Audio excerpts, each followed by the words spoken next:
NFL Nation, how you doing? Come on in. I'm Dolph Jackson of the Come On In Sports Network. And I'm Carlos Clayton of the Come On In Sports Network, but also an educated sports soccer guy. So welcome to our great channel. What's up, Dolph? What's going on, man? How you feeling today, brother? I feel good. I cannot complain one bit. Yes, sir. Yes, sir. Week 11, man. Big matchups today. I'm still trying to find out how one of the biggest games of the year did not get flexed to Sunday Night Football. But hey, which one is a bunch of them? Yeah, I mean, but hey, that Bills, that Chiefs, man, then the Ravens and the Steelers. You know, you had to give us one of those, man, in prime time. Yeah, I do agree with that. Know, just one of them, but hey, it is what it is, man. Listen, family, we got a special guest coming on tonight. Go be hanging out with us today. He's no stranger. He's family. His name, well, it's synonymous to Browns fans. You know what I'm saying? Mr. KC Kinnaman is about to come on. But like I said, he's no stranger. He's family. So with that being said, family, you know what the time it is. It's time for Team Pulse.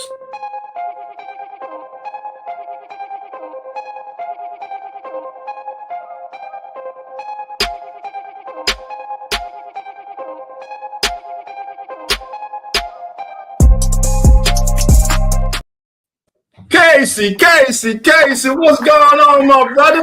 Hey, what's up, fellas? Appreciate you guys having me on this morning. Hey, man, we appreciate you being here, man. But before we get started, my brother, listen, my brother Casey, he is a trooper today. He's been feeling under the weather this week. I'm glad to see you up and around, my brother, doing better, man. Listen, we appreciate you being here, man. So, listen, we gonna get into this week, but for everybody just tuning in, if it's your first time, hit that notification bell, hit that like bell, subscribe. Casey, for those who aren't familiar with you, my brother, let them know your platform and where they can find you.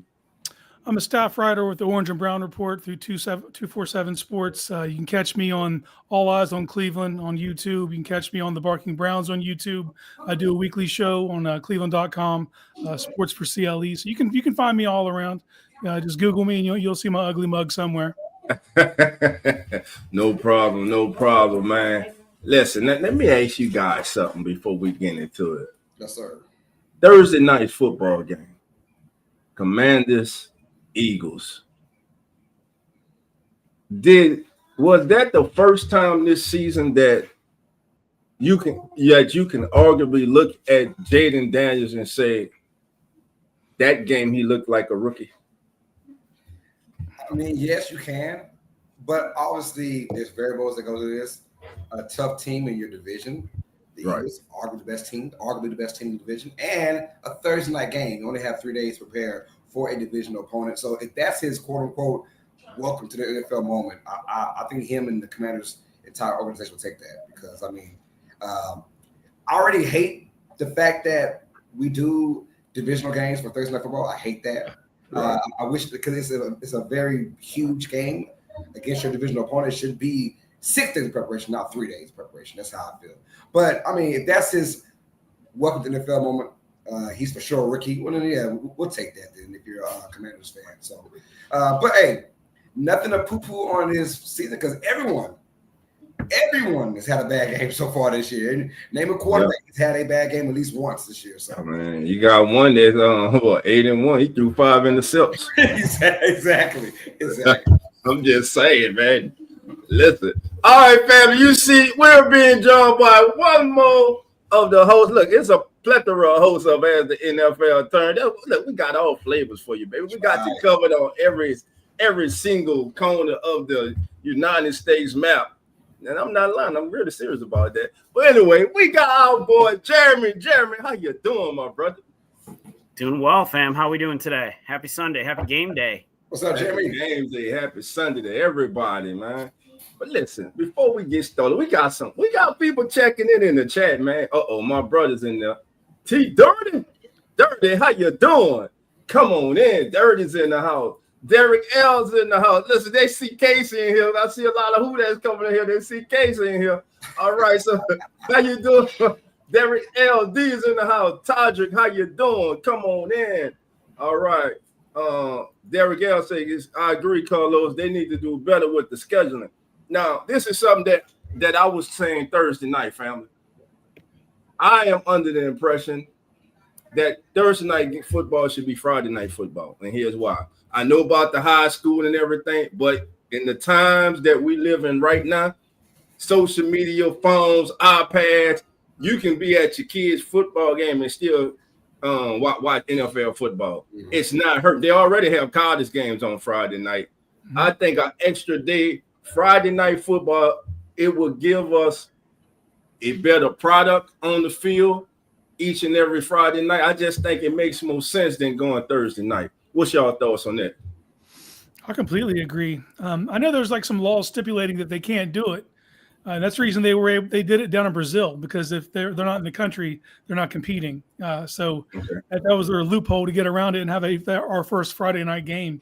But I agree, man. It's hard for me to believe that the NFL actually cares about player safety when you're telling me they got to play 2 games in 5 days. The more, if you could just spread that out even another 24 hours, that's going to make. Like, I've talked to some pro players that they don't feel human again until at least Wednesday from a Sunday game. So to ask them to go and suit up and do that, get all those car crashes all over again, you don't get the best product. And I agree with the scheduling thing too. Like, we have a game this coming Thursday. We play the Saints today, and then on Thursday we play the Steelers. Like that's a rivalry game, man. And that's gonna be a tough game. That's gonna be a very physical game to have to be into on a Thursday night. So yes, yeah, Friday night football, push it back at least a day, and do better at the scheduling, man. You shouldn't be doing division games for that. Jeremy, what's your thoughts on it?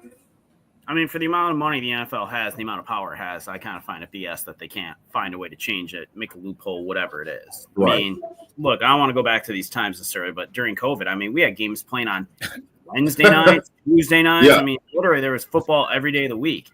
Like, yes. To me, there's no reason that they can't find a way to adjust that accordingly. And yeah, I hate Thursday night games for a lot of reasons, especially like if my team's playing.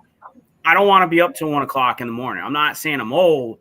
But, like, I'm not 18 again where I can get up at 7 a.m. and just roll out of bed and go to a class. Like, I got to go to work. We got jobs. It's too late for me, man. The fact, though, back on Casey's point about player safety, now this year, I don't know if you guys noticed, there's teams playing multiple Thursday night games now. There's teams playing more than one, which is just mind-boggling me. I mean, on the flip side, you get 10 days to prepare for your next matchup, but damn, more than one time to play on a Thursday night, which means another 3-day preparation. Come on, man. I mean, I get it. If it was all 32 teams playing in 1 week, right? Yeah, for 16 weeks, I'm fine with that. It's not. Right. I mean, you got guys, at least I saw at least 3 teams that played Thursday night twice this year. It doesn't make any sense to me. And we played 2 Thursday night games in a month. See, wow, that's crazy. I'm saying that's crazy. In 1 month, that's ridiculous. I mean, that is opponents too. Yeah. I don't make it make sense in the film. I wish if it was in the league matchups, NFC versus AFC, I would have no problem with it. Outside of the player safety, they have it in the league. AFC versus NFC. Give us something, Vikings versus Colts, that kind of crap, right? On a Thursday night, I would take it every day because those are 2 teams that you don't need that much preparation or whatever. It's not a divisional game. I mean, so not a lot of bad blood in between outside of physicality, but also bad blood between these 2 teams or whatever. You wouldn't get that in a AFC versus NFC matchup. Gotcha. All right, guys, first game up, NFC North, black and blue division, Packers, Bears. Bears are spiraling downward. They fired their OC. They should have fired their head coach because I think that's the problem. But I'm gonna start, Casey. I'm gonna start with you, man. Packers, Bears. Looking at this contest, man. What's your thoughts on this one? I mean, I got to go Green Bay with this. I do expect to see a little bit of a spark out of the offense. They fired Shane Waldron. Usually you get a little bit of a bump, even if it's just emotional, a little bit of juice. You guys experienced that last week. Yes. What it's like when you move on from someone, depending on how they were viewed in the locker room. I know a lot of the players weren't happy with Shane Waldron. You could hear it in their comments. So I expect a little bit of a bump, but at the end of the day, man, the Packers should win this one comfortably. Gotcha. Yeah, I'm going by tradition, man. And it's showing that name the quarterback, Brett Favre, Aaron Rodgers, now Jordan Love. I mean, they have no problems with the Bears forever now. I'm just, look, the Bears, outside of not even playing good, they haven't even scored a touchdown in almost 4 games. The Packers boast a really decent defense when they want to. Divisional rival, Jordan Love, the Packers trying to stay afloat with the big dogs in the NFC. This is another game to take care of business. I got the Packers, man. Right. Jeremy? Packers. Easy pick. Jordan Love, Josh Jacobs. Enough said there. Yeah, enough said. Got you. And we're being joined by another host of As the NFL Turns. He's pulling double duty, baby. Talking about the one and only Coach Rock. Coach, how you doing? All right, Coach under the bleachers. He had his daughter volleyball game, so he under the bleachers. He under the bleachers with bad reception. So we'll get back to Coach. But speaking of this contest, man, Carlos, to go on what you said, the Bears have gone 23 consecutive drives without scoring a touchdown. It's crazy. I'm gonna say that again. 23 consecutive drives without a touchdown. Now, speaking of Jordan Love, I mean, he's okay. He's been okay. But he had 0 touchdown passes in the last 2 games after having two or more touchdowns in each of the previous 11 games, which included the playoffs. So I believe so far this season, I believe he's got 15 touchdowns, 10 intercepts. But when you look at the Bears and Packers, man, I got to go with the Packers. The Packers haven't lost to the Bears since 2019. Go ahead. Go ahead, Jeremy. What? Someone was saying? I thought someone was saying something. Boy, I got some ghosts in this house. I don't know, man. I got ghosts or something. I got goddamn gremlins in here or something. Y'all is, baby. All right, so with that, it's a clean sweep. No lone wolf. Nobody want lone wolf. Coach, you want Coach Frozen, man. Yo, let me get him out here. He'll be back here. Man, you know Coach ain't freaking. All right, here we go. Could this be the upset of the day? Could this be the biggest upset of the season right here? No one on this panel, no one on any pregame show, anywhere around America, no bettors, no one in Las Vegas, no one is giving the Jacksonville Jaguars an opportunity to go into Motown and upset the NFC leading and possibly number 1 team in the NFL, the Detroit Lions. So I'm gonna start off with Jeremy. I start with Jeremy. I'm gonna start off with PJ. Carlos, PJ, who she got in this game? Ask PJ who she got in this game, man. She said, "Stop playing." What you think? She said, "The first question you asked me is the most obvious one." Okay, calm down. Hey, it's early, PJ. I'm trying to warm you up. I'm trying to warm you up, baby. Get you warmed up. All right, Carlos, who you got, brother? I agree with Detroit. Off of that, that was a weird game last week, right? Lions golf on 5 interceptions. They still win. That's a testament to their team, how good they are. Because any other team, 30, maybe 30 other teams lose this game besides, and the Lions showed the way to win that game against the Texans on the road, right, against a desperate Texas team trying to stay with the big dogs of the AFC for home field advantage for the playoffs. And on top of that, Jared Goff throws 5 interceptions. Wow. Worst game. He had that game again in so long, right? That's back to his Rams days. Yes. And they come out with a win. So it's a testament to the team. Defense, special teams, offense, all the above. So this game, I think they shook all the cobwebs off. They tore that paper up, threw it away. We're not even gonna watch that. It was just whatever. Jaguars come in limping. No Trevor Lawrence. Mac Jones doesn't look good all over again. Lions, they're minus 13.5 in this game. I think 20. Woo! By 20. Casey, your thoughts on this one? I mean, the vibes are atrocious, man. There's smoke screens right now that Dougie P needs to win this game to save his job. Just fire my man already. This ain't happening. Like, just put him on his misery. The Lions might cover the spread by themselves. They might cover the over. I could see them racking up 48 on Jacksonville. It's a lifeless team. I like some of the pieces. I like Brian Thomas Jr. I think he's slick. You know, you look around their defense, you can see things you like, but as a team, man, they've just been vastly underperforming. And if you're going to bank on this game to save Dougie P's job, just go ahead and pull the plug already, because that's a wrap. I don't see Peterson getting fired, though. Not right now. Maybe in the off season, but during the season, I don't see it. It is Jacksonville for, you know. Look, they're a team. I'll always say this: there are teams that just want to stay relevant, right? Mm-hmm. Jaguars, outside of this year, the last couple of years, they were relevant, you know, and I think they like that status of just being relevant. And I would give Doug Peterson myself. I would give him one more year.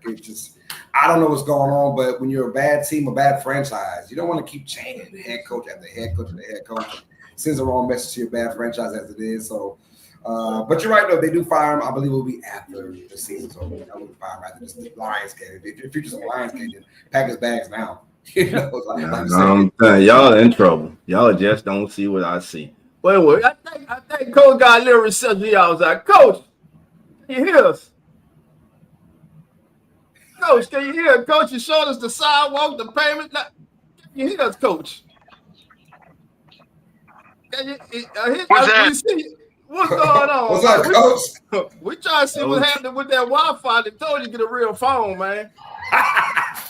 Don't get a real phone. Stop getting them bogus in ass phone. Like, get a real phone, man. Come on. What's up, dog? Ain't nothing much, man. What's your thoughts? Jaguars lines. I'm gonna be quick with you. I know y'all doing daddy duty. Yeah, I'm at travel volleyball tryouts, bro. It's time for that travel volleyball. So I'm at tryouts today. Okay. Who you I'm got? going with the Lions on this game, bro. I'm going with Detroit on this game, bro. Man, you've been going with Detroit all season, bro. We ain't gonna pick somebody else. I'm not. Yeah, I'm not picking nobody else. I got you. So, I get Jeremy. You going with the Lions too, right? Yeah. All right. Well, with all that being said, leave it to your boy Dolph to be the one in here with some common sense to help everybody out. But before I give you what you're waiting for, Dolph's prediction, let me give you this, family. Do you know today will be the debut of recently acquired Zadarius Smith? That's right. He will be making his debut today with the Detroit Lions. Now, Smith this season has generated 26 pressures, the third most among line defenders behind Hutchinson and McNeil. And he'll be going up against Anton Smith, the tackle for Anton Harrison, the right tackle for the Jacksonville Jaguars, because most of the time Smith lines up on the left side, that's about 66% of the time. So I know y'all been waiting for it, so get it ready. Here's the first one of the day. My pick for this game, despite these four gentlemen up here who I respect and have a lot of love for, but my pick for this game is none other than the Detroit Lions. I am not on that oatmeal. I'll I was getting real worried, though. Real worried. Look how Casey was looking like I know Dolph ain't about to do this. I know he's not. But no, it's a clean sweep, baby. We all going with the Lions. We all going with the Lions in this one, baby. We're going with the Lions. But all right, don't know, man. Dolph is he's a fanatic. Hey, a couple weeks ago, though, you had a lot of crazy predictions, but they almost all came true. Yeah, I know. Just wait. You think we just started. Just wait. You ain't hear nothing yet. Just wait. But I couldn't go that crazy. That was crazy right there.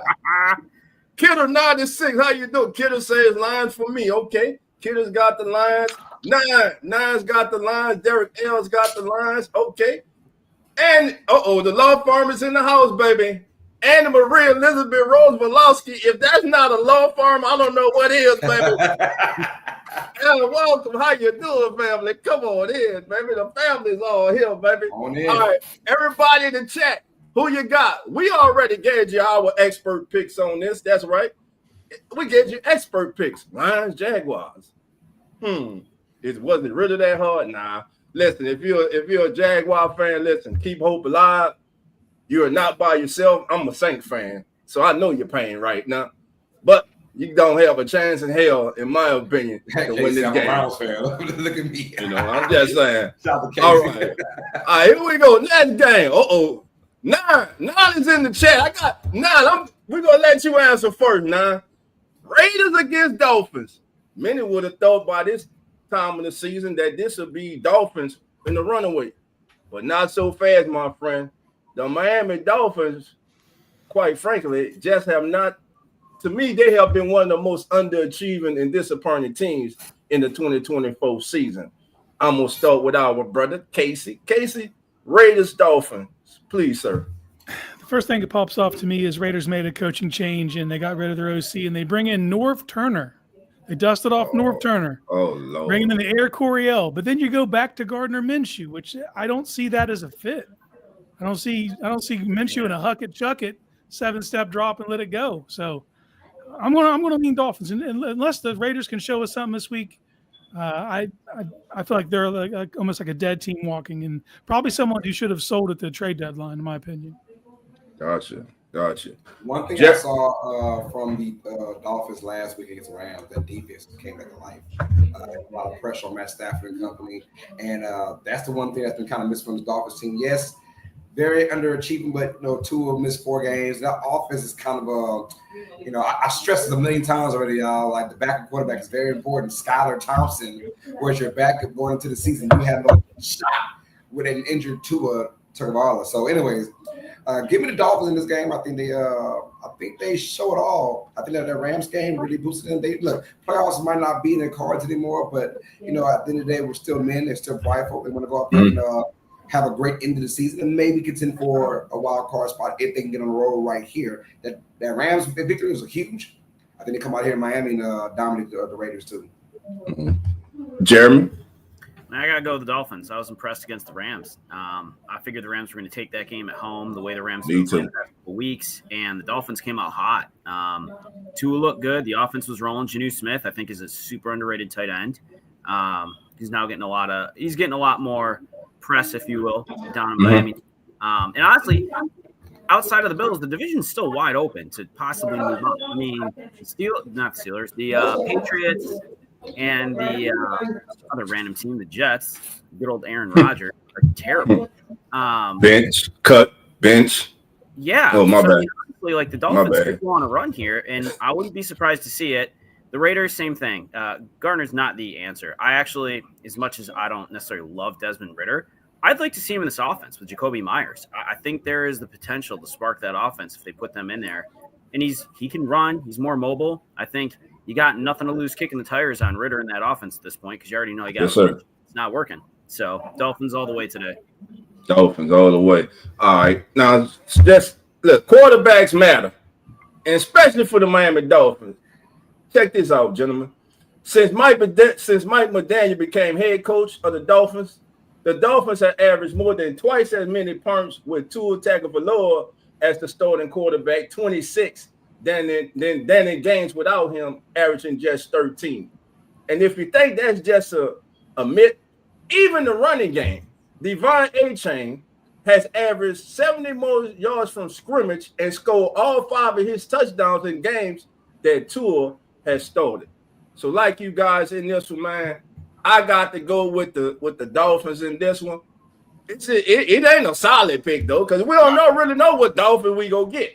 It ain't a solid pick, but I'm gonna go first to the resident homer of the Raiders, our brother, our co-host here on As the NFL Turns. 9 says logical pick is Dolphins, but I'm going Raiders. Turner is not the play caller. He is advisory owner. Okay. Don't matter. You got Gardner Minshew as your quarterback. And yes, it is a homer pick. I do. All right. With that being said, it's Dolphins all the way. Now it's going Dolphins in his logical pick, but with his heart, of course, he's going to go with his Raiders. All right. Over under on this, gentleman, 45.5. Casey, what you taking? I'm going under. Under. Jeremy. I'm going under. I got to go under because I don't see the Raiders scoring a lot more than the Dolphins being able to score. Carlos. Under. Gotcha. Everybody's going under except Dolph. I'm going over because the Dolphins might score 48 on them. I'm gonna go Dolphins. I'm gonna go Dolphins 23-16. Yeah. Ooh, that's a lot. That's a lot for the Raiders. 16. Yeah, that's not that much. I mean, For the Raiders, Raiders they can get 16 and then give me a game. that's a lot. That's a lot, brother. All right, here we go. Oh, speak. Now I'm disappointed. Now this team totally disappointed me last week. The boy Jeremy Jet brought out the Rams against the Patriots. If y'all don't notice, I keep picking the Patriots a lot of weeks because I see something in this team. I know they got a shutdown cornerback. They got one of the top cornerbacks in the league that don't get no respect. Gonzalez is one of the top 5 cornerbacks in the National Football League. You can give me the top wide receiver in the league right now today, and I'm telling you, I will lock Gonzalez on him the whole game, and I will not worry about that side. I'm telling you, that kid is that damn good. I agree. And the Patriots defense is underrated, but they're going against one of my favorite play callers in all the league, even though he let me down last week. Sean McVay and the Rams, but they're on the road. It's in Foxborough. Can they recover from last week? I'm going to say no. This is my first upset of the week, and it really ain't an upset. I'm taking the Patriots at home over the Rams, and guess what? They're going to be under 43.5. That's fact. I'm still going with the Rams, but ugly game. And when it comes down to these matchups, the reason why I'm going with the Rams is because of the veteran quarterback in Stafford. That's why. Been there, done that. If this was Stafford versus another competent quarterback like a Tua, talking about last week, then I could see the Patriots easily winning this game. But Patriots are going to have Drake May, who's had a decent run so far the last 3 or 4 games. He's played decent quarterback, so I give him that. But as far as the veteran presence from the Rams and the must need to win this game, give me Los Angeles in an ugly run it down your mouth. This game might go 2 hours. It's going to be a fast-ass game, a lot of runs, a lot of quick completions, easy stuff. And, give me the Rams. Definitely under 43.5. Okay. Jeremy. Rams. I mean, you got Williams, you got Nakua, you got, Kupp. I just don't see the Patriots keeping pace. I will agree with you on Gonzalez, though. Kid's a stud. He's definitely next level, and he does not, unfortunately, playing for the Patriots, probably get the respect and love that he deserves, but he is definitely legit. I would agree with the top 5. Gotcha. I agree with everything Dolph said right up until the very end. I think the Patriots are a very frisky team. I think they're going to get some wins over the back half of the season. I just don't think it happens today. I think that Rams defensive line is going to be too much for May, cause a couple mistakes, and that'll be the difference in the game. Veteran quarterback versus a rookie quarterback. It is on the road. Had the Rams won last week, I might feel a little different about this, but after losing that, they want to get that taste out of their mouth. I think they end up edging the Patriots out like 23-20. So I'm just under.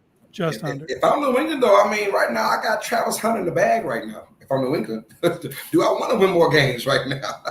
we got Travis Hunter right there in my bag because they might be the first team in the draft that doesn't need a quarterback, which means Travis Hunter. So I don't know. I mean, I'm looking like that, but of course you want to win the game. I'm just saying, right now you got Hunter in the bag. Right. And speaking of that defense, Jerry Verse, the young rookie linebacker, outside linebacker, pass rusher for the Rams that's been coming on. He has generated 20% pressure rate this season, which is the 3rd highest among rookies. And get this, he's only 3 spots behind Michael Parsons, who's at 25%. So Jerry Verse is turning into what the Rams hoped he would. So everyone in this game is gone with the Rams, except your boy Dolph. So the first one of the day is his, baby. The first lone wolf of the day. I don't know if I'm going to sound like a wolf, a coyote, or a goddamn kitten, but there we go, baby. The first one. That was pretty damn worthy. All right. Derek L said he's going with the Rams. All right. He's going with the Rams. Everybody in chat, hey, we want to know your thoughts. Who you got in this one? Look, I had along Samuel. Samuel, good. What they say, wise men think alike, man. I got you, Samuel. I got you, baby. All right, family. Next game up. These are all dumb people. Casey! James famous. James is coming back, baby. We love Jameis. The city loves Jameis. But today at 12 o'clock, he going to turn back into Jameis that we all know. He going to throw about 3 or 4 interceptions. He might throw 4 touchdowns too. Damn it, you don't know what you're going to get out of Jameis. But know one thing you do got a stud on that damn side of the defense. You got the Incredible Hulk. You need to play the Incredible Hulk. If there's a new sequel to the Incredible Hulk, just ask him to play it. Shit, just paint him green and let him play the Hulk, man. That's all you got to do. But Casey, Browns Saints, for your Browns to get the dub today, what's it going to take in your estimate, sir? It's going to take Jameis staying away from the Honey Badgers. What it's going to take. The Saints defense, I think they're 4th in the league in interceptions this year playing Jameis. Jameis is, we've seen both ends of it. First game he comes in, throws for 334, 3 touchdowns. You beat the Ravens. Next week, 3 interceptions, and you fall to the Chargers. So he's got to find a happy medium, protect the football. If he doesn't, it could get out of hand. But I really wish you guys would have held on to Dennis Allen at least for this game. At least for this game. You got the Rizzler back there. The word revenge game gets thrown around a lot. Jameis ain't that guy. He ain't their exact revenge. But would he have played a little extra motivation if it had been Dennis Allen, the guy who passed him over? Probably. No, it'd have been revenge. Well, it would have been revenge because I'm telling you, the man had to go to the media to talk about how the man does. And it's obvious that Dennis Allen is gone. It's obvious that he was a coach that held grudges against players. Yeah. Even young Kendra Miller, he put the kid on IR, man. The kid could have played. And you got listen, yes. Now we got Dennis Allen out here. We got one more problem though. It's that damn fossil of a GM who to this day is still whining because the Saints ownership had to say his ass had to go. And listen, even if he would have won against Carolina, they would still firing his ass Monday morning. He should have been fired because he should have never been hired. Carlos, I'm gonna go to you. Your thoughts on this one? Well, I'm the opposite of nine because basically my mind is saying New Orleans, my heart is saying Cleveland because I'm like this. As a Saints fan, they win against Atlanta. I loved it. Can we stop winning now? Because I'd rather lose 7 in a row than to win 8 in a row. I mean, well, either win 8 in a row or lose 7 in a row. There should be no in between, in my opinion.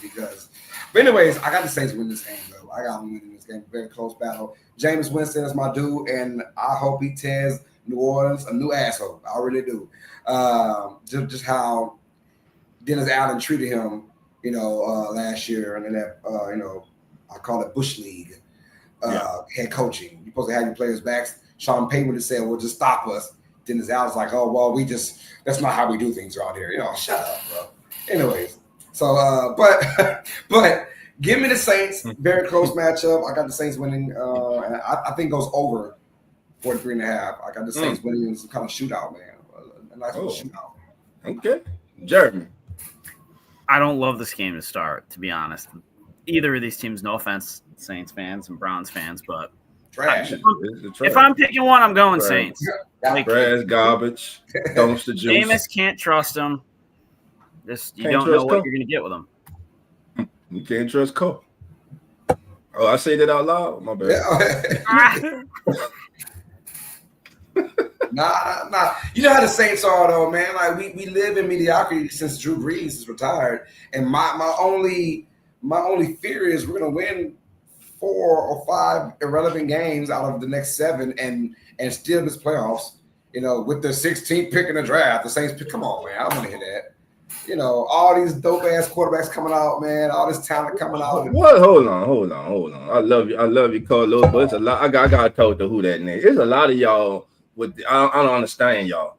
Y'all are worrying about I want a top 5 pick. That ain't no guarantee. Well, I'm sorry. The last time we had a top 5 pick, it changed our culture. Reggie Bush, along with Drew Brees out there, who was a crazy. You say all these elite quarterbacks. What elite quarterback coming out? Well, I said these top 5 quarterbacks. Other than I like Shadu, but do I think Shadu is a bona fide change of franchise quarterback? Nope. I know who not. I know who was blew up and supposed to be one. Carson Beck. Carson Back is going to be a career backup in the National Football League. Hey, he looked good yesterday against. He going to be again. Who they play? Tennessee leads the league in defense. Okay, I that love was Tennessee's first time ever giving up 20 plus points in a game this year. Dolph, let me ask you a question. And they played Bama. Yes, sir. How much of your reservation for getting that top 5 pick is because you don't trust the GM who's going to make the pick? There you go. That's it. I don't trust him. I don't trust him. He's the same one that didn't have a contingent plan after Drew Brees.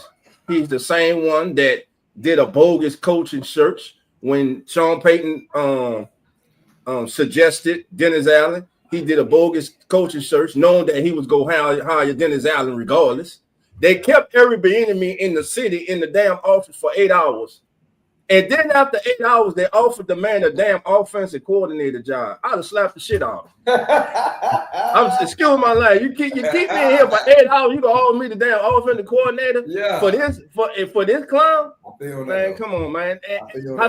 He disrespects Who That Nation. He tries to talk down to Who That Nation like we really don't know. The man just said a couple weeks ago, it's not really about the results. God damn it, football, NFL it's a result-based business.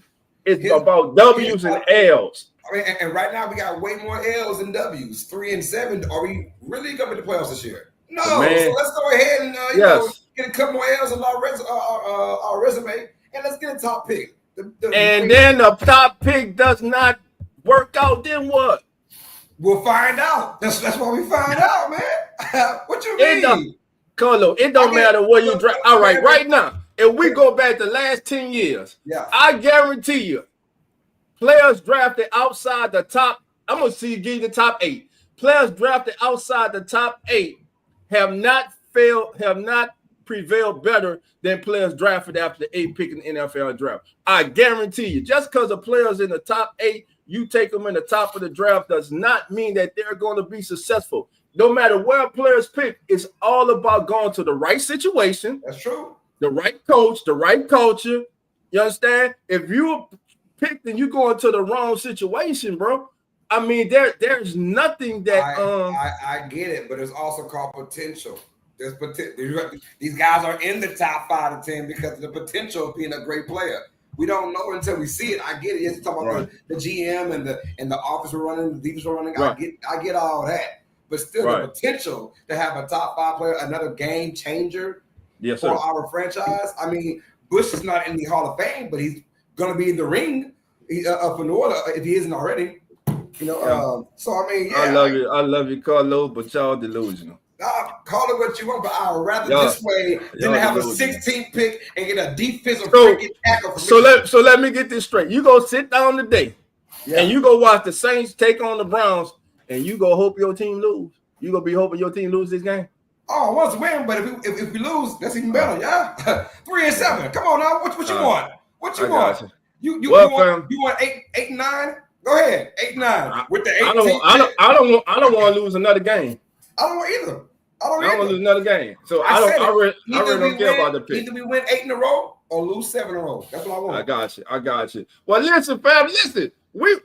The show's getting bigger this week, baby. Listen, we got Casey, but now we got Larry, who's about to join us. He's from the Dixon Way.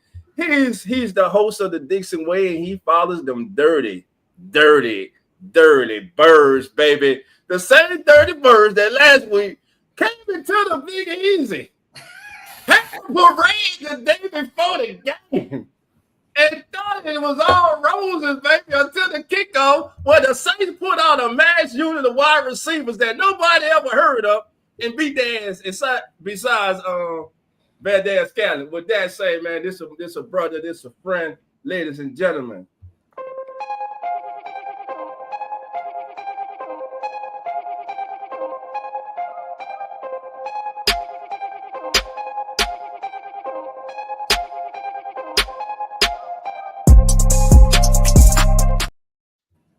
There you go. He got that pheasant. No, he got that pheasant football up in the camera. Larry, how you doing, my brother? Don't play with me, man. What's going on? How you doing? How Good you morning, doing, brother? How y'all doing? We doing good, my brother. Thank you for joining us today, man. How you doing, brother? Now, we gave y'all a Christmas gift. Don't get happy. Oh, y'all didn't give us nothing. We took Merry it. Christmas to Y'all just Falcon, bro. Y'all just did Falcon. Merry What Falcon Christmas. do? Guess Falcon. what? We don't want Shedeur Sanders Falcon. terrorizing us for 15 years. So I want them to do exactly what Dolph doing. Dolph saying, keep winning. Keep winning. Keep that false hope. I don't want Shedeur Sanders terrorizing my team for 15 years. Nah, I had enough of Drew Brees. So yeah, keep winning. Gotcha. Winning. So so Larry, man, what's your thoughts on this game here, man? We're gonna get to the next game. Appreciate you joining us, my brother. I personally think it's a toss-up. If you guys are getting healthy a little bit, if you just follow up what you guys did, you're at home. The Browns is trash. I mean, y'all got to stop their running game, though. I mean, but other than that, we won't. Y'all should be able to win that. We won't. Real spit. You know, the last 4 teams that ran for at least 200 yards or close to it, at least 180, 175 the last 4 games. This team can't stop nobody. It's like if you got a running back that hasn't, Nick Chubb, just came off a devastating injury, has not yet rushed for 50 yards in the season. If the Saints are on your schedule, just wait. So for everybody looking for a running back to pick up, you better go into your fantasy league right now, and you better pick up Nick Chubb. The Saints are allowed Zach Robinson that most 175 yards or more the last 4 weeks. I'm just saying. And that's my team. And for all my who that's out there don't like what I'm saying, y'all know how I am. I'm going to tell the truth. I ain't about to kiss you behind. Y'all be like people to put sugar in you. I ain't putting sugar in you. I'm putting truth in your brain, my brother. There you go. All right, Dolph, who you got in the game? Who you got? Who you going with? Man, we're going to beat the hell out the Browns, man. I think y'all should win that. Y'all at home, y'all should win that. I said my mind said the Saints. I know we're gonna win. My heart, Oh man, look at my brother to check this. He all quiet up there in the corner. He came out the chat. After picking his Raiders to lose, and Raider Nation is upset with him. Nah, how you doing, baby? Get over here, man. Raider Nation ain't upset with me. It's a logical answer. Real fans know what's really going on, so it's like it don't matter. But as far as that previous game, Saints should win. But if their defense has been the same defense the last 4 years, it's gonna be a close game. It's gonna be an ugly game too. Y'all don't know how to tackle. Y'all can't catch the ball for an interception. Yeah, that's a problem. That's a problem. Yeah. Now let's get down some real football. There's one I'm waiting for. Let's talk. I need y'all to break this down. I want everybody's opinion on this. Ravens at Steelers.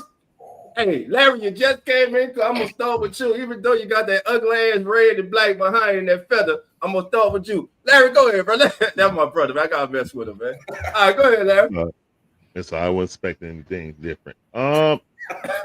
I'm thinking that the Steelers, Lamar Jackson is 1-4 against the Steelers in Pittsburgh. It's going to be more the same. Pittsburgh do what they do.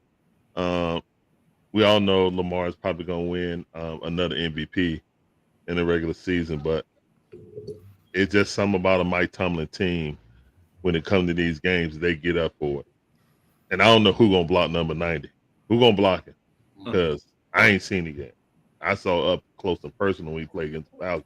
He literally wrecked the whole game, which I was mad we lost that game. Now, it don't look too bad losing against him. You know what I'm saying? Right. So, we scored 5 field goals.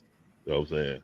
Like crazy. So it's just like that team right there, man. All they needed was somebody to actually get the ball down the field. And Russell Wilson's playing well. You know what I'm saying? He's playing for another contract. Playing for his his pride and his legacy, to be honest, because everybody would basically call him a wash. Yes. So he playing for pride. You know what I'm saying? Just had a new baby. So, yeah, I mean, I think the Steelers win that. I'm going to say under that, though. They under 47.5. Yeah, this is the Steelers and Raver game. Come on, man. It's going to be 17-14 or something like that. Like, and it's 50 degrees out there. Yeah. Hey, Najee just came back. They got the ball for You know what I'm saying? They're not going to put that ball in danger. The Ravens defense is not a normal Ravens defense. No, it's not. You know what I'm saying? That logo, that purple bird on the side, you think, oh man, they about to come out there and slap somebody's mama. No, not no more. They the one getting slapped. So Gotcha.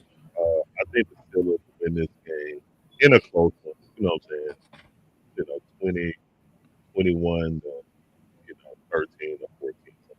Gotcha. Hey, Larry, your audio, bro, is going like in and out. It Casey. is? Yeah. Oh, Casey. okay. Let me get closer. Is that better? That was pretty silly sir. that the Ravens were favored in Pittsburgh.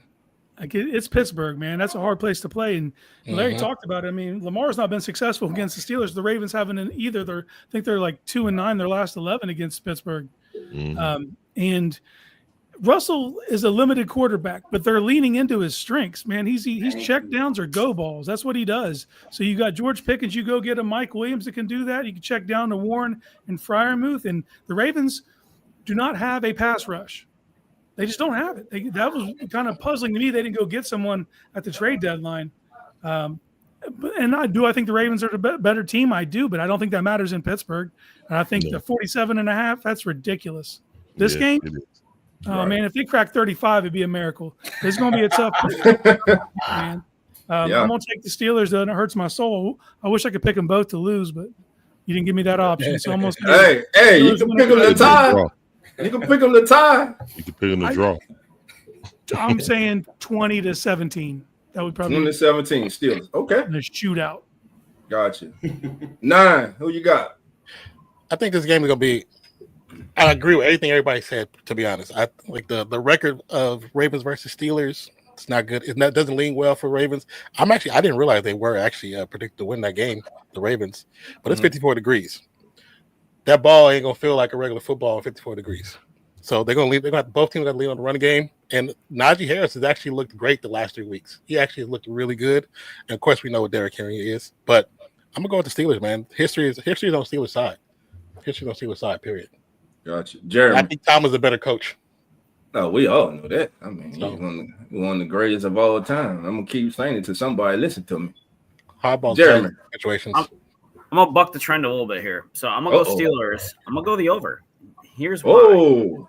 Here's why. It's 54 degrees, which actually for this time of year up in the Northeast, because it's great. It's still kind of Northeast. Beautiful weather. It's gonna be like 55 here today in Western New York. Beautiful day. Secondly, the Ravens play very much a funnel defense when it comes to passing. And if you look at some of the wide receivers who've gone off on the Ravens lately, it's a pretty solid list. I think George Pickens and the way Russell Wilson are playing today, I think Pickens is going to have over 100 yards, 2 touchdowns. I think the Steelers are going to be able to pass a lot better than we all think this game. And the Ravens, they're going to score points. I mean, they're going to put points on the board. So I think the Steelers are going to win. I'm taking this on the over, actually. It seems crazy, but I got a feeling. All right. You're agreeing with Vegas. He is. I'm man, I thought I wouldn't say this, but I'm going Steelers as well. I mean, I know all of us would agree, or we haven't heard of Dolph yet, but we're all going with Pittsburgh. But yeah, the trend is history. Lamar Jackson and the Ravens themselves, they just don't play well against that Pittsburgh Steelers defense where they play twice a year for the last forever now. So, and I agree with Casey. It's Russell Wilson. Everyone, including myself, well, most people, including myself, were like, well, Fields is still winning, so just keep him there. No, I said from the outside looking in, we're all like, what's going on? But from the inside looking out, Mike Tomlin knew he had a Ferrari sitting right there on that bench, and I gotta use it. I got to see what it is. I got to drive. I got to test it, because while I have him right there and not do nothing with him, when I got Fields, albeit winning, but it's still on the mediocre level, right? Russell Wilson comes in there and he's playing like old vintage Seattle Seahawks. Russell Wilson, he has the prettiest deep ball still in the NFL. I mean, that thing goes up, that thing comes down right in the breadbasket. When you got guys like George Pickens, who's just been salivating for opportunities to make plays, here comes Russell Wilson, and you're right, check down, deep ball, and that's one thing that Sean Payton did not do. Sean Payton is more of a 1, 2, 3, get out your hands kind of head coach. He got spoiled by Drew Brees over the last 15 years. Well, Russell Wilson, all they got in common is the height. they're both short. That's it. But you knew that Russell Wilson was the kind of guy that, topsy-turvy, does his own thing, and then throw it deep or throw it intermediate, wherever it goes, man. So, but Tomlin knew what he had. He used it, and boy, is it looking very, very well. Now, both these teams are going to have their biggest challenge up to date, in my opinion, right? I got the Steelers win this one. I'm going under 47.5, but almost 24-20-ish kind of game. So just under 47.5. So give me the Steelers in the should have been primetime game. You had Chargers and Bengals. Why not move Ravens and Steelers after Russell Wilson got won the first 2 weeks?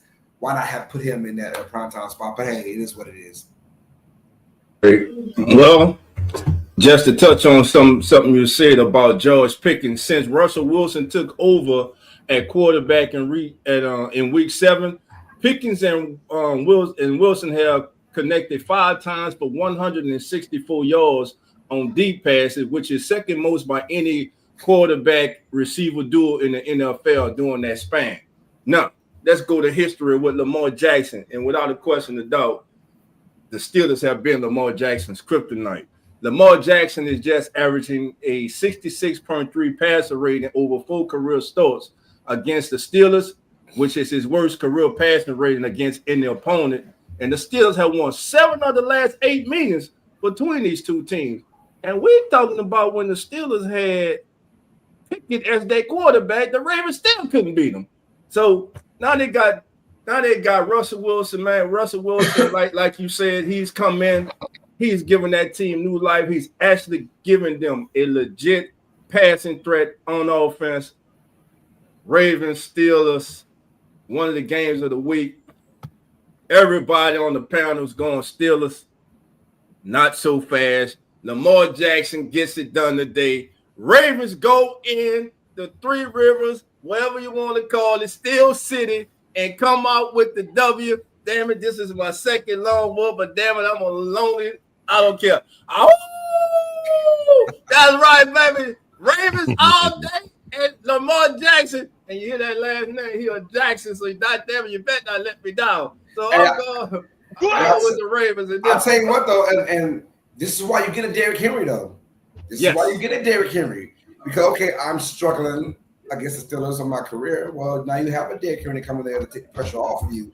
So if they're going to win, look for Derrick Henry to have a monster game. When I say monster game, I'm talking barely at 100 yards, but against the Steelers team, that's a good game, you know. Yeah. And a touchdown or 2. So yeah, give me the Steelers. But yeah, if the Ravens are going to win, it's going to be a Derrick Henry phenomenal performance.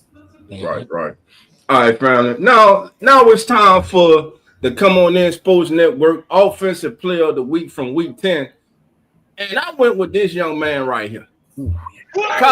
Kyler Murray. Larry don't agree with it, but that's what I went with. Larry, what's your thoughts on the performance of one Kyler Murray last week? All right, I really don't like Kyler, but he did have a good game. Little Mighty Mouse. I just don't even like his face, to be honest. I don't know what it is. He don't like the man's face. I don't know what it is. He don't like his face. He don't like his chemical makeup. Yeah, man. His chromosome. Don't even like his man chromosome. I don't know. It just came out when he was like him and Ben Simmons. I guess he got out of it, you know what I'm saying, and righted his ship. The whole thing about Ben Simmons, like, playing more Call of Duty than actually studying his playbook. Same thing with him. You know what I'm saying? I like the kid when he was coming out of Oklahoma. Right. But, you know what I'm saying, that attention to detail, when you got D-Hop want to openly come to you and then openly leave, you know what I'm saying, that's an aspect that, D-Hop want to, ball. So when he like, get me off of this thing, that's a reflection on your quarterback. You know what I'm saying? Well, I'll tell you what, in the trend, I'm sorry to cut you off there. Yeah, go ahead. In today's trend where, once you get one horrible season from your quarterback and they're young, the trend is to kick them out, right? We saw the whole entire 2022 class of quarterbacks. They're all gone. They're all on different teams. I mean, that was just 2 years ago, excuse me. So, and I was really thinking that, man, Kyler Murray might be on the move. I'm like, would Arizona really do that with Kyler Murray? I'm glad they stuck it out and said, no, we want to keep this guy. You know, we're going to see what we can do with him. And right now, they're reaping the benefits of keeping him. When the trend is just, hey, let's go on to the next one. Let's try and get another quarterback from next year's draft. And I'm glad they stuck out with Kyler Murray. Yeah, well, he was on the Falcons radar before they got Kirk Cousins. They were trying to talk with them to explore trading the pick and stuff like that. I was like, nah, keep the pick. Get me a pass rusher. We didn't do that. I want us to trade down to about 15 and get Jad Verse and what's his teammate that was at Florida State? Fisk. I wanted him and Fisk. And both of those guys as rookies are doing well. Like top 5, both of them in pressures a quarterback out of rookies. So, but not upset about Penix because I thought he had the second best arm in all of college outside of Shedeur Sanders. I don't know. I look at how horrible that offensive line was. So I kind of, you know what I'm saying, I see Kyler Murray. I was like, he got a lot of potential, but that kind of rubbed me the wrong way. And it's just like, that's a red flag. Like, I don't know. Maybe he turned it around now. You know what I'm saying? Maybe he turned it around. And hopefully the young man. And I don't like his face. But yeah, I don't like it. Winning cures everything in sports, man. Winning cures everything. And right now, the Cardinals are winning. And so, yeah. I mean, that's a tough division, man. Yeah, that is a very tough division. Right, it's up in the air. They're leading that division, but it's up in the air. San Francisco's getting healthy. You know what I'm saying? Seattle always going to be a nuisance. Mm-hmm. And I mean, yeah, my cousin went to that game, the last game that they played against the Bears. Look, I'm going to say he was a player of the week because the Bears are dysfunctional. We all see that. So that's why I can't really give him player of the week. You feel me? Like, okay, that's some good stats, but the Bears are a mess. They are a bona fide. No. That was them beating the Jets, huh? I thought they beat the Bears. It was the Jets. The Jets. Oh, the Jets. My bad. Oh, that's right. That's right. But yeah, but you're right though. Dysfunctional. You're right. Okay, I was thinking about still dysfunctional. My bad. But yeah, another dysfunctional team. Yeah, still dysfunctional. Oh, yeah. Exactly. So consider the opponent before we just slap player of the week on them. But yeah, good stats though. Change your face. He played Larry. I know you don't like his face and everything, but he played the Jets, bro. Yeah, exactly. That's why I said consider the competition. I ain't giving him player of the week just because he played against. Even the Jets ain't been playing that great either. So, but it don't matter. You play who's on your schedule, brother. Oh, man. Look at Kirk Cousins. He looked that good last week. Jackson, no, he didn't. Exactly. Calm down, man. You know, exactly. the man don't like his face, so you just don't like the man's face. When he say shit, dog, get anybody else up there, but not just his ugly ass. That's what he did. I got you, brother. No, he just got a main face, man. Look at his face, man. He's got a man boy face. His face is like a mane, man. He's a baby man. Maybe you'll his like face the is like defense. An emoji. Hey, Larry, y'all ever maybe seen you an like emoji our with the straight face emoji? Put up the straight face emoji. I'm telling you, the straight face emoji, and that's who Kyler Murray is. The straight face. All right. Am I lying? Put straight face emojis in the chat. No comment. Straight face emojis in the chat, and it looks just like Kyler Murray. Put straight face emojis in the chat. Everybody in the chat, you heard Larry. And let's see if Kyler Murray looks like the straight face emoji. That's the first at the NFL third. You do. Listen, Larry just called this man a goddamn emoji. He just don't like it. He don't like his chemical makeup. God damn, he don't like. What about this man, Larry? This is our defensive player, Zach Bond from the Eagles. What is your thoughts about him? You don't like the way he walks? You don't like the way he talks? What is it about him? I mean, he's an Eagle. So I mean, I understand. Your birds of the feather don't fly. He had a great game. I mean, he had a great week. So. Yeah, he did, man. And, Kyler Murray, straight face emoji. Nah, I can't go. Hey, look. Yeah. Now put Arizona Cardinal helmet on that. Now pick it, and you see it. Look at it. Look. Hey, it kind of does a little bit. I can kind of see it a little bit, man. I can kind of see it a little bit. That's funny. All right. Listen. Speaking of this, the defensive player of the year, Zach Bond, man, I am happy for this kid. This kid was in New Orleans and he was misused. He was abused by the fan base. He was called overrated. He was called a bust. Well, the person that used to coach the Saints was the problem. Now you see when this young man is put in the right position to be successful, what he can do, he is balling his ass off. And he was looked at as a mediocre signing by the Eagles this offseason. Everybody overlooked it. But oh man. He had 2 sacks, right? Yeah. So he didn't outperform. What's the guy out of the Bengals? Dang it. Trey Henderson. I think he had 3. Trey Henderson. I think he had 3. That's how I thought you were going to use. But that's a good pick, too. That's a homer pick. That's a homer pick, Dolph. No, man, it's not a homer pick. The kid's just been balling, bro. The kid's been balling. I'm just saying. Listen, he ain't got black and gold. He ain't got black and gold on no more, bro. I don't do. I know, but I'm just saying. I keep it real, bro. Your whole soliloquy was about. Larry, I'm not the one up here calling people goddamn emoji faces and shit. I'm just like, let's get back next game up. We got the Vikings and the Titans. The over-under for this is 39.5. 9. I'm going to start with you and this one, baby. Titans against the Vikings. This is an ugly-ass game. I'm just going Vikings, man.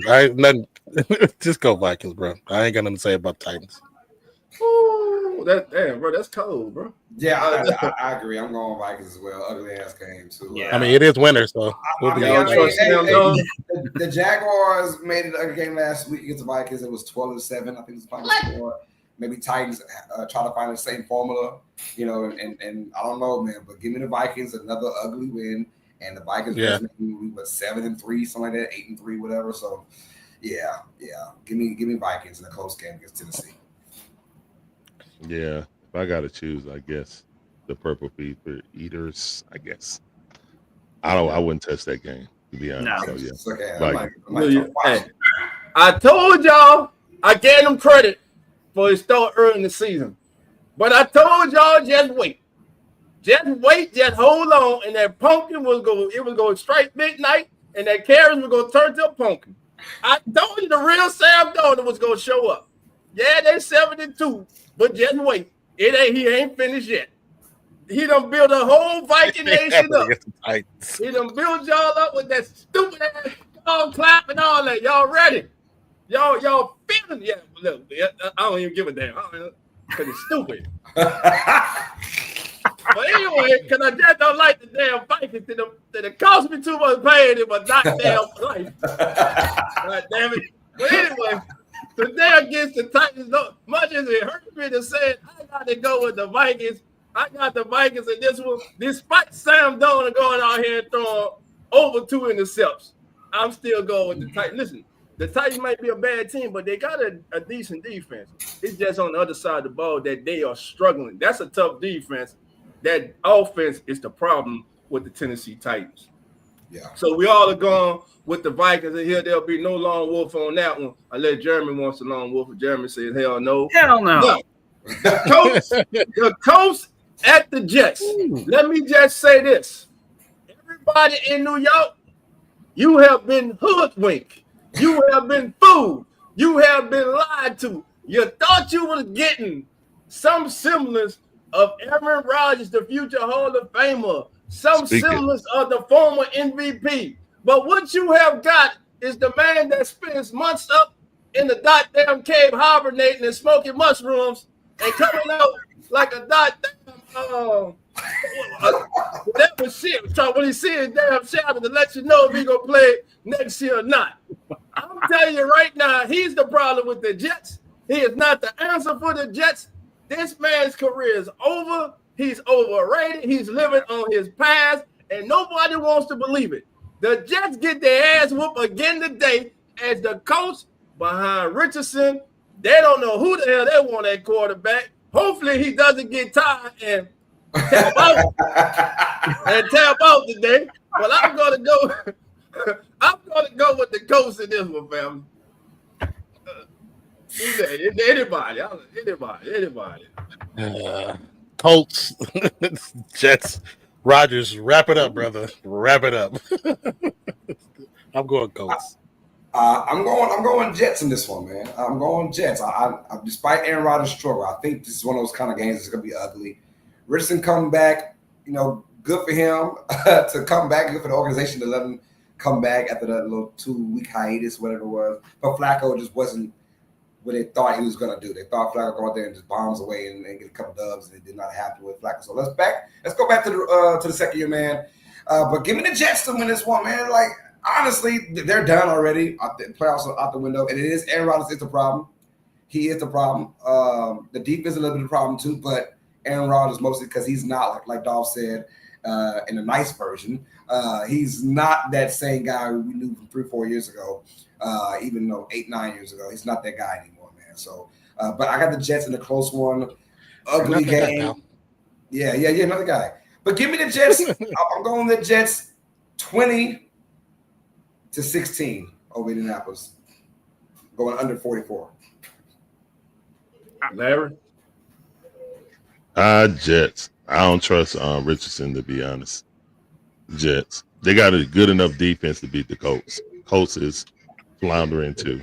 I mean, is what it is. And there's my thing too. If Flacco were playing this game, I may have leaned a little bit towards the Colts. But when I heard Richardson, I was like, okay, let me go back to Jets. It's funny because my sister called me late last night, like 10:30. She went to the Pelicans in a Lakers game last night. So leaving that game, she called me and said, hey, I got a friend, a homegirl. She asked me who's going to win out the Colts and Jets. She said, I don't know, but I got a brother that knows that kind of stuff. So she calls me. And it's like, yeah, who's going to win up the Colts? I said, damn, the one game. I'm like, I don't really like the one game is kind of a toss-up. I said, give me Jets. They're at home. Richardson's coming back. So let's go New York. So Jets. All right. Jets aren't even a New York team. Not even New Jersey. New Jersey. Jersey. Yeah. I mean, Jersey Giants, Jersey Jets. Weird. Uh-oh. There you go, Larry. There you go. I know you're happy. You're happy right now. But you ain't going to be happy when Sean Payton whoop your ass again. It's the Falcons and the Broncos. So, Larry, the floor is yours. Go ahead, bro. He just love whooping the Falcons' ass, but go ahead.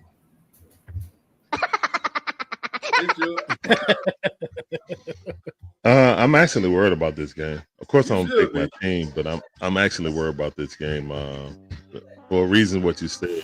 But the Denver Broncos have a stout defense. Hold on, Larry. You picking the Falcons? Of course, I'm picking the Falcons. Of course, I will.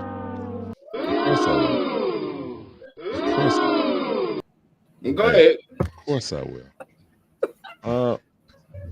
I think we got a bounce back game. We overlooked the Ainson. You didn't overlook us. We came over there and we ate too many beignets, and we was in Harris too long. Yeah, I saw a couple of y'all on that roulette table. We got the fans down there, second lining down Bourbon Street, taking over. First of all, let me say, y'all were not second lining. Y'all ain't got no footwork. You don't know what that is. But go ahead. But we took off. Fan base took over the city. Unfortunately, the players was hung over. You know what I'm saying? In an establishment with pasties on and stuff like that. Gumbo, huh? Yeah. But I think we're gonna wake up. I'm looking at this game as a prove it for our coach. Let's see if you can rally these guys and straighten up after a lackluster game, because you shot yourself in the foot. I mean, the Saints gave you all kind of chances to try to win the game, and you just pooped down your leg anyway. So I want to see if they can actually learn from a loss, because they damn sure don't learn from victories. You know what I'm saying? And that's been my biggest gripe. We win and we just put it away like, we won. Yay, pat on the back. But you got to look at your film and be like, hey, what did we do wrong? What can we correct? Because the next team is going to take advantage of that. You know what I'm saying? So, and let's have the first half adjustments happen. I mean, the second half adjustments happen in the first half. How about have a good game plan going into the game? And Bijan's like the third best running back in the league. You want to like establish a run instead of establish the pass to run, like it's ass backwards. So yeah, let's do a little bit of that. Falcons win. What is the over under? That's close. 44. Yeah, That's close. I think it's gonna be like 28-24. So I'll take the over. Falcons win 28-24. Got you. 9. Falcons fourth in offense. Even though I do the defense for Denver is pretty nice. It's 14th. So I'm looking at the Falcons to pull this one out. It's not because I don't care about the Broncos. It's not that. So don't go there, Dolph. I think the Falcons is a better team. So Falcons with the win, bro. Period. I already know you're going. Jared, I even said that. Go ahead, Jared. I saw your brain clicking. That's why I saw it. I mean, Falcons. But I don't hate this game necessarily. Bo Nix has looked good. It'll be a good game. He's playing great lately. I mean, I like this game. I'm going Falcons. I like them overall as a better team. I think on paper they're better, and they got, like I talked about a couple weeks ago, 2 stud running backs.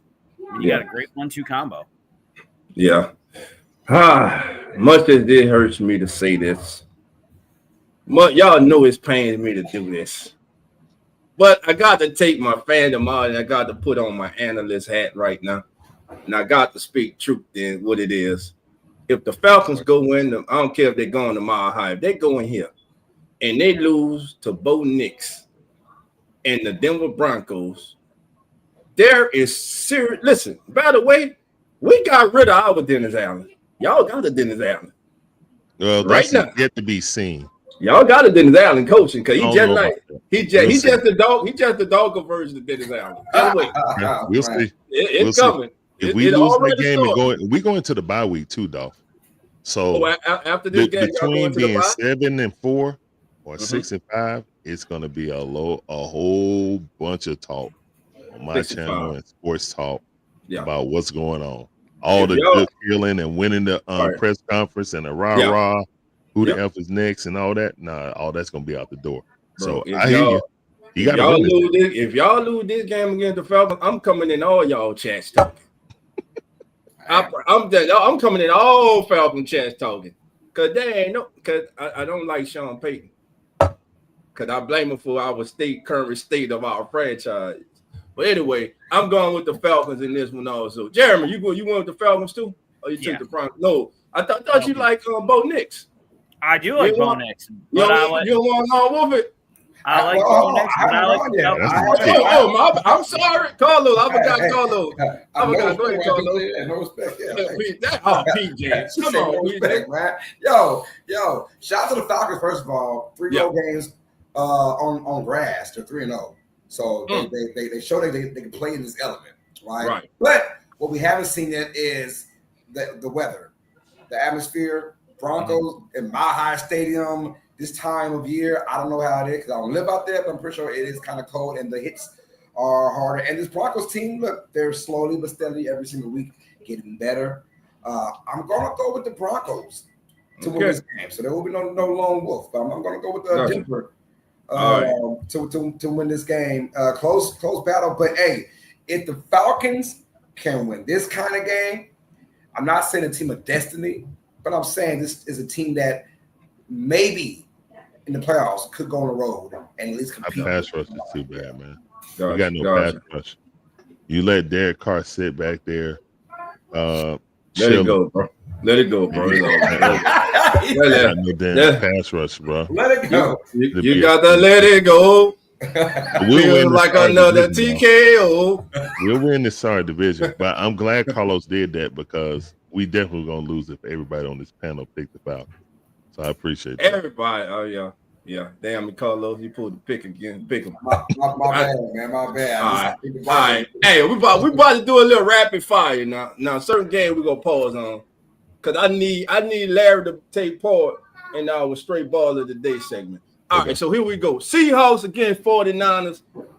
305 NFC West. 49ers seem to be finding their stride, but this is a division game. It's always tough. And I'm not that 49ers defense is not the 49ers defense that it used to be. I give Seattle a real good chance to go in here today. Matter of fact, I'm taking the Seahawks to upset the 49ers today. Yeah, give me San Francisco. Look, Seattle couldn't be San Francisco in Seattle when they were banged up. Now they're slowly but surely coming back to life. McCaffrey's back. He's going to have a huge game, in my opinion, in this game. He's the difference maker for the Niners and their season because they need him badly, as we've seen. They're 5-5 or 5-4, whatever it is the record is. But I think they come out there and they dominate Seattle on the line of scrimmage. Geno Smith, hoping and prayer, but he's got his weapons back. I think is DK back for this game. If he is, so I think it'll be a competitive game. But give me San Francisco at the end to win it all. Jeremy, 9. Niners all the way. Niners. Back second week, he'll be rolling. God damn it, I gotta go alone again. Oh, I know it, baby. Listen. Y'all better start listening to your boy Dolph. I'm telling you, I don't want to lie y'all a lot of money. I done lost a lot of y'all a lot of money too. Well, I was about to say you gotta tell the truth, shame the devil. Tell the truth, shame the devil. Why I heard that so long? All right, here we go. I got to start with my guy Jeremy because nobody circles the wagon like the Buffalo Bills. Hold on. I wanted to do the Seattle though. I think Seattle. You skip Larry? Go ahead. Larry was going. I ain't think he like Geno Smith's face. My bad. Don't the Jets wish they still had Geno Smith? Yeah. The Jets wish they still had Geno Smith. Do they, man? That's or crazy, Sam Darnold. Either one of them better than Aaron Rodgers. Good Lord, Sam. That's bad when Sam Darnold and Geno Smith are better than Aaron Rodgers. Yeah. Right now.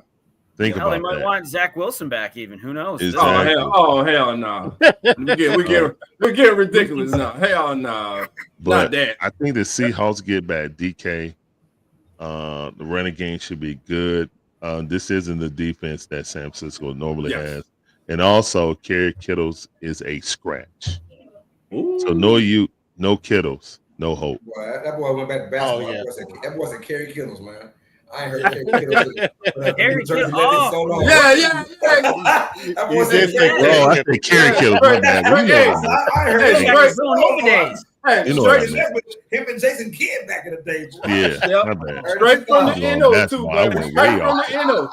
I went way off the reservation. Yeah, George Kittles was straight. Okay. Yeah. I didn't know that. All right. So here we go. All right, Larry. So I don't miss you this time. I'm gonna throw with you. Chiefsville. No, I can't do. Hold on, I can't do this. Jeremy, I got to start with you, baby. Yeah, nobody circles the wagon like the Buffalo Bills. It's regular season. So, Jeremy, I expect y'all to come out here and win. Holler at me in January and February when it counts. But right now today, I think y'all going to win this game. What's it going to take? And if you do win this game, what would a win today over the Chiefs mean to the Buffalo Bills? And what kind of message would it send to the rest of the National Football League? I mean, look, the Chiefs got to lose at some point, right? They got lucky against Denver. They should. I mean, that was just a free thing. I mean, they should have lost, but I'll take them. Look, I want to be the ones to knock them off that perch, right? So I'm happy for that. It's regular season. Thank God this is not the playoffs, because if it was the playoffs, this might be a different conversation. But, yeah, I like the Bills to win this game. Bills are at home. It's going to be a pumped-up atmosphere. We want revenge against the Chiefs for the playoffs, which I was at that game, which still makes me mad to this day. I will not be at the game today, but I will be watching it very closely. I think James Cook is going to have a great game. I don't love that Kincaid's out, but we've got Knox, so I'm not overly concerned. I think Shakir's going to feed the game. I think he is going to absolutely go off. I could see him getting 9-10 receptions in this game because they're going to have to find a way to get him more involved. That man has glue for hands. I mean, it's absolutely absurd, the amount of stuff that he catches that I think, no, not going to get it, and he catches it. Defense is going to be pumped up. Dorian Williams, I expect to have a good game. I know you love Dorian.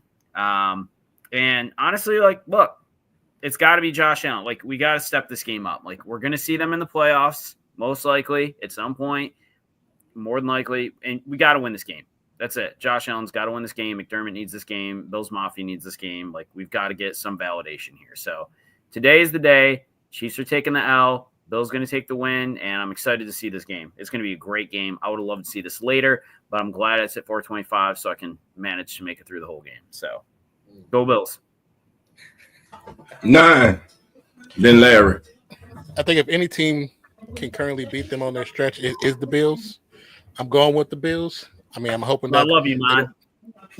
I'm hoping the Chiefs will have these refs out there, but I'm going with the Bills 100%. The Chiefs have been getting lucky. They don't look like they're 9-0, but they don't look like they should be 9-0. I think there's been at least 3 games they probably should have lost, but have gotten some great favor by some interesting calls and some interesting plays. But I'm going with the Bills, man. I think the Bills can dethrone them. Sound like a Raiders fan. Exactly. I ain't want to say. Say what you want, but if you watch their last 3 games, they've won because of the referees, 100%. Oh, 100%. And even It don't matter how you win. It don't matter how you win. And that sounds like a Saints fan. Just get a W. That sounds like a Saints fan. Because goddamn it, I'll take it anyway. Referee help. Blowing calls. I don't give a damn. I take a W anyway I can get. I know 7 damn straight. I like your ethics. I like your ethics and morals. It's basically the Patriots effect now. I won't be going to your same church. People don't like when people win all the time. It's just how it is. And then the haters, man. Is the referees. They go to that. Haters. Patriots have the same thing. That they're so referees now. Haters, man. There's bad calls on every team all the time, both teams. But bad calls. Nobody had more bad calls than we did. Now, I'm telling you. Go ahead, Larry. I'm still saying well, okay, but I let Larry go, and I got Larry. And then Carlo. I'm sorry, Carlo. I think that you the host of this. You the lead man. I don't know why you let me talk. I talk too much. I think the cash app for the refs will be on speed dial. Oh my God. I'm sorry, man. I witnessed it. I mean, I witnessed firsthand. We had them some son of a suckers, and they're like y'all had 20. They're like y'all had 28-3. Oh, my bad. Go on. I say that out loud. My bad. That's totally different. That was just buffoonery. My bad. That was buffoonery right there. I didn't know I say that out loud. My bad. I mean, when you're looking at them now, and now they got D-Hop. Yeah. I mean, D-Hop is the best wide receiver he's played with outside of Kelsey, who's a tight end. Tyreek Hill. As a route runner? Route runner, yes. As a route runner, as a pure route runner, D-Hop is one of the best of his generation. Like, what up, bro? Chiefs win. And over. Chiefs win over. Another classic. The only reason why I was leaning towards the Bills at first because it's the regular season, and normally, what I want you guys to do, you lose this game, but win in the playoffs. Okay, Jeremy. Look, if that's what it takes, Larry, I will take curse. that L happily. Exactly, that's what I'm saying. Reverse the curse, man. We need to see you guys stop that. We need you guys to stop it when they're undefeated in the AFC Championship game. You feel me? That's what I'm talking about. All right. And you guys are in Arrowhead, and you're in Arrowhead. Now, how sweet would that be to win and then go back to the Super Bowl? You know what I'm saying? Hey, man, stop hyping up Jeremy, man. I know, Larry. You get me all excited here. So now, like, either way this goes, now I can come back to this no matter what. So if you take the L, you can feel good about that because it's the reverse the curse type of thing, Jeremy. All right? So when you take this L, just remember, reverse the curse. But we're not going to take the L. We're still going to win in the playoffs. It's going to be fine. Just like they took the L last week. Go ahead, Jim. Go ahead, man. I'm going. The Chiefs have won me personally over $1,500 this year. Wow. Sports gambling. I'm just. But the Chiefs just keep winning, man. But my thing is, you know who's going to beat the Chiefs? Someone like Denver. Some team like Denver is going to beat the Chiefs for the season. But a game like this, here's my thing. Even if the Bills do win, we all know what's going to happen at the end. Anyways, this Chiefs team, let's give the defense credit. Almost 2 years now, they have not given up anything over 27 points. right? The Bills' offense, although better than the previous years, in my opinion, because of someone like Stephon Diggs being gone, and it's more freedom. There's a better running game. But the Chiefs, when it's all said and done, if they stop your running game and make you one-dimensional, I don't care if it's Josh Allen back there throwing that football, the Chiefs got your number. And one, yes, I think it's weird that Pat Mahomes is still second in MVP honors, and he has like more interceptions than touchdowns. Yeah, but that's garbage. That is crazy. But still, It is crazy. he's still the best. Yeah, he shouldn't be in there. I mean, he shouldn't be in there. But he's still the best quarterback, though. And you give him D-Hop, and that means you have a chance. With Pat Mahomes, there's always a freaking chance to win. And I feel like in this game, they'll just crush Bills fans' hearts again. And then the Bills might not even make it to see the Chiefs in the playoffs. Who knows? But give me Kansas City until they lose. I'm going to continue with Kansas City. That defense has been phenomenal all season long. They have Chris Jones. Outside of that, no other top-tier big name. And that's why they go under the radar every single week. But they put so much pressure on your quarterback. Josh Allen is the right guy to maneuver that pressure. But then that secondary has been playing off the charts as well. But we're definitely those guys, man. Give me Kansas City. I'm going with the under, though. Going under. But give me Kansas City Thunder to win this game. Another tight, tough game at the end, and I would be surprised if the backup kicker for the Chiefs wins it. 9. Who you got? Bills. Bills. I already did. Okay. I just want to make sure I heard you right. I'm a grown ass man, dog. I said Bills, and I'm going Bills. I said Bills. Yeah, all right. I was trying to get a change, man. Standing ground. All right, let's go rapid fire. The Sunday night game that, listen, unless you're in the jungle or if you're in LA, you really don't care because they don't even show up for the home games. Bengals and Chargers. Do anybody care? Who wins this game? I know Bingo fan, y'all care. I care too.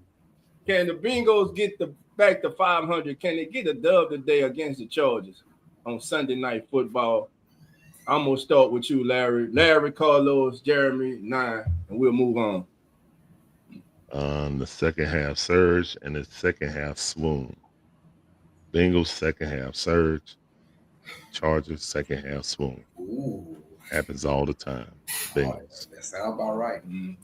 Yeah, I agree with Larry. I'm going Bengals. I think Bengals are a desperate team, and they have to have this game. If not, I think the season's over with. So they got to win this one right here to have that second half swing.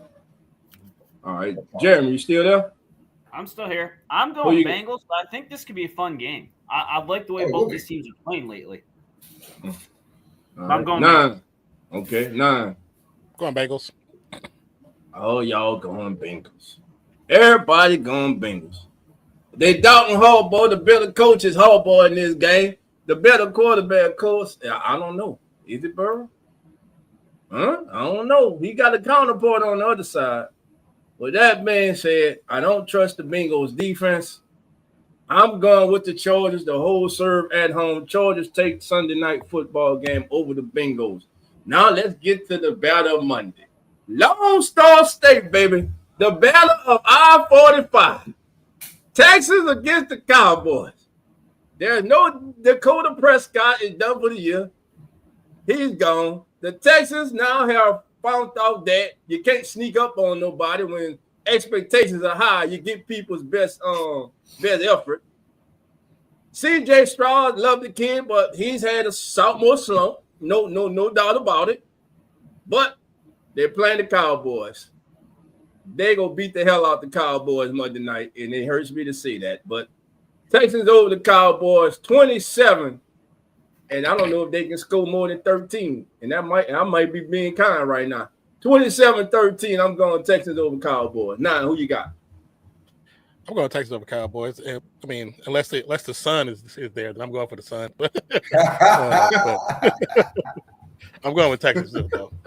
Cooper Rush is cool, but I don't know if he can do it like he did last season. Yeah. Jeremy. Texans, but I want to see Trey Lance make an appearance. I want them to really, truly kick the tires on that kid. I want to see what he's actually capable of. And honestly, Cooper Rush, you know what you got. And he didn't do anything last game. Put in Trey Lance. Let's see what that kid can do. I'm here. I agree. I'm here in Texas. Let me just tell y'all, it ain't much. They ain't excited about Trey Lance. Might not be on the team next year. I'm just saying. Carlos, go ahead, my brother. One name, Nico Collins. He's back. Oh, yes. Officially, he's back. He's gonna play Monday Night Football, and he's gonna have a tear. And look, the struggles with my guy has really been because of Nico Collins about 5 games.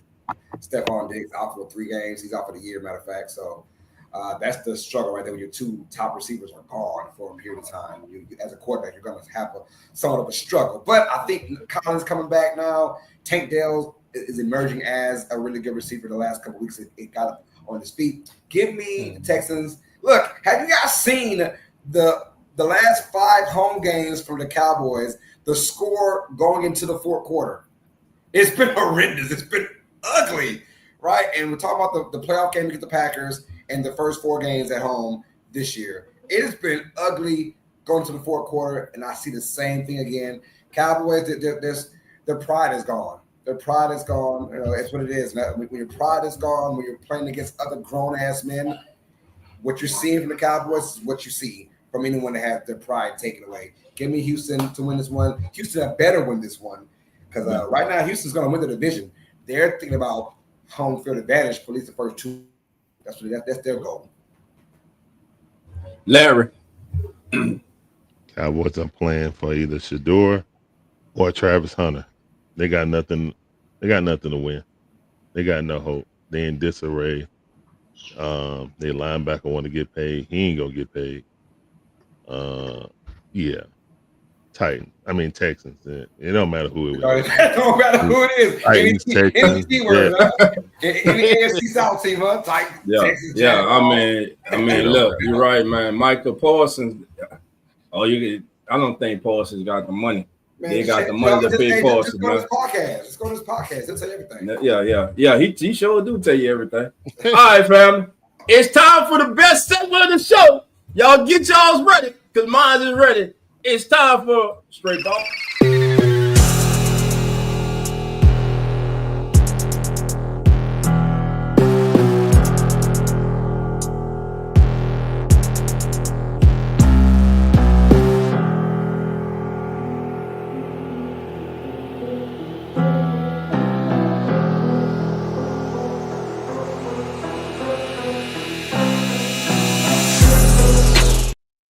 All right, family. It's time now for the most exciting segment on the show. It's time for Straight Balling. Hold on. Who your straight ball is, Larry? Larry, you're being disrespectful right now. I'm trying to get the straight ball out. Jerry Rice put that catch on us. I'm sorry, brother. Jeremy used to be mad too, Jeremy. Listen, used to be mad too. Don't try to come in here starting stuff. You're coming here trying to start trouble, damn it. Don't take it personal. It's just 2 of the greatest of all time, Rice and Dion going at it. That's all that is, baby. It wasn't even a slap at you. But it's time for a straight baller of the day.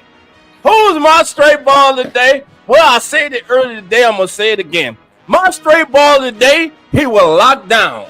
He will shut out. He will not give up a touchdown. My straight ball today resides in Foxborough today, baby. Kristen Gonzalez is going to lock up whoever he's lined up across. That's my straight baller for the day. All right, now, I need to know your straight baller for the day, baby. Let's go. Let's go, baby. Let's go. It's atrocious. It's atrocious. I know. Damn, I get excited too much. Yeah, you got to calm down, man. We can't hear you that well. Okay, like Kristen Gonzalez. Okay, let me. Kristen Gonzalez is my straight bowler for the day. Yeah. I like him. I love him. Okay, now you got, baby. I'm going King Henry, man. King Henry is my choice for the day. Oh. I think he's going to have a hell of a game. He's going to do what he does normally and put the team on his back. So I'm going with King Henry. Well, you know, we're a week away from Thanksgiving. It's time to feast. And one man has been salivating to get back on the field. I just spoke about him. Nico Collins makes a return back. And why not come back against a bougie, busted, broke down team in the Dallas Cowboys. Give me Nico Collins. Give me 8 catches, 130 with 2 tutties. I'll go to my straight bowler. Play of the week, y'all. Nico Collins of the Texans. Let's go, Jeremy. Let's go. All Who right, you got? I'm going George Pickens. 7 receptions, 140 and a touchdown. He's going to tear up that weak-ass Ravens secondary they got going on right now. All right.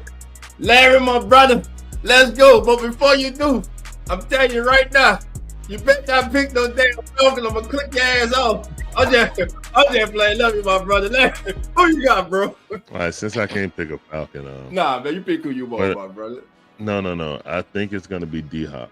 I talked about it before. I think D-Hop is going to have another 2 touchdown game again. I'll just say best wide receiver talent since Tariq. I don't want to disrespect Tariq because he's a one-of-a-kind talent. The rich getting richer. Yeah, exactly. As a route runner, D-Hop is one of the best of his generation. I think D-Hop goes off at least 2 touchdowns, 130 yards. 130 yards, D-Hop. So you got everybody straight ballers of the day. Everybody in the chat, give us your straight ballers of the day. And while you getting your straight ballers of the day, we got one more segment. Coach is not here. Last week, Carlos gave the you got this. This week is my.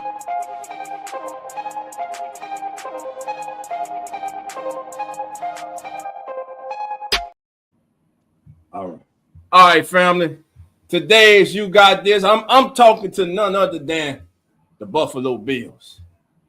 The Buffalo Bills last season, early this year in the playoff, you had everything lined up for you. You had it served to you on a silver platter, and you couldn't come through. I've been a harsh critic of Josh Allen because I know the talent the kid's got.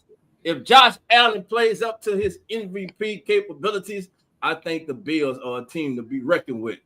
But their kryptonite continues to be that bad man in Kansas City, though I have no idea how the hell he's in the MVP race with the current stats he had. Y'all who vote, you need to stop that. That's what's wrong with this shit right now. But let me just say this to the Buffalo Bills. Today is the day you need to send a message, not only to the Kansas City Chiefs and the rest of the National Football League, but to yourselves. You got to get this team out of your head. And the only way to do it is to go out there and, as the great one and only, the people's champion would say, lay the smack down on their ass. So I'm telling to the Buffalo Bills, you got to come through today, baby. You got this. Listen, family, we want to thank everybody for joining us today, for come on in for Ask the NFL Turns, I want to thank Larry. We want to thank our brother Casey for joining us. We want to thank each and every single person in the chat. This has been a great show, man. Larry, bro, listen, thank you, my brother, for coming through, man. You are welcome back. Anytime you want to join us, man, on the pregame show, man, just come on in, man. You family, man. So with that being said, family, here's what we want you to do. Even though Larry's going to sit down and watch the Broncos and Sean Payton beat the hell out the Falcons today, I want everybody to come back next Sunday, 10:05 a.m. Central Time, or whatever time it is. Just go off Central Time. We will be back each and every Sunday up and through the Super Bowl. I want to thank you on behalf of myself, and I'm going to let these other gentlemen thank you before we get out of here. Yeah, it's your boy Carlos from Uneducated Sports Talk, sponsored by Come On In Sports Network. I want to thank y'all for showing love, man, and we'll be live this week for sure on Monday through Thursday for sure next week. Y'all, so come on in to Uneducated Sports Talk for live commentary and play reaction of all sports, you guys. And but it is a dope ass show. I appreciate it, man. I'll see you guys next Sunday. All right. 9P or non-fiction. I mean 9P. Actually, well, thank you guys for being a part of the channel. Thanks for everybody showing up, Larry. Appreciate you. Please come back because I had to see Dolph all disarray like he is today. Please come back, brother. First of all, I wasn't in disarray. If you say so. I am one half of Real Fan Sports, but I'm also a partner of Come On In Sports Network. My boy Zach is not available today, but you will see him if you come into the channel on Mondays and Thursdays. We might be available Thursdays, but this one coming up, it might be different. But regardless of that, thank you for being a part of the channel. And if you haven't already, hit that link and subscribe to Come On In Sports Network. There it is, family. Subscribe. Larry, let everybody know where they can find you at, brother, before we get out of here. I'm still hung up on that straight balling video. Oh, man, that'd be all right, bro. You know.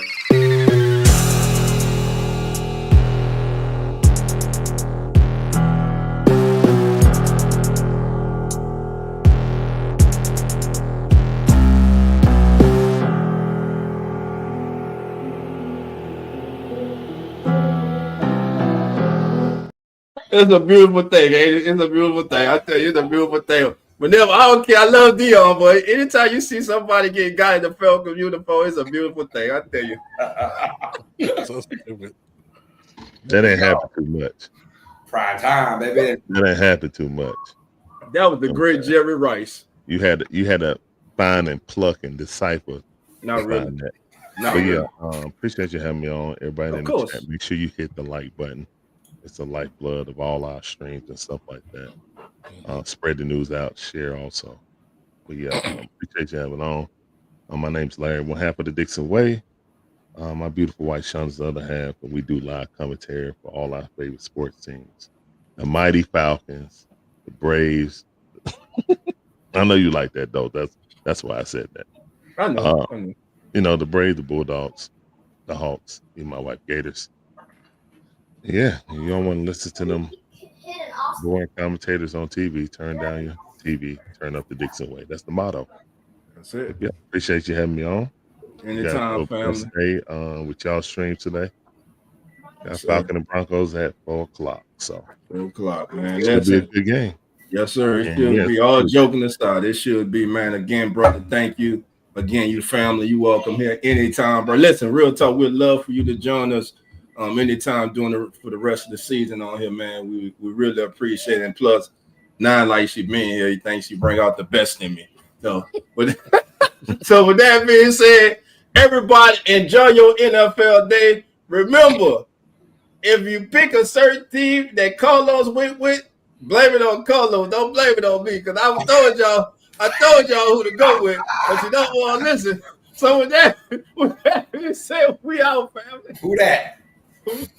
Peace out. The Cobalt is Sports.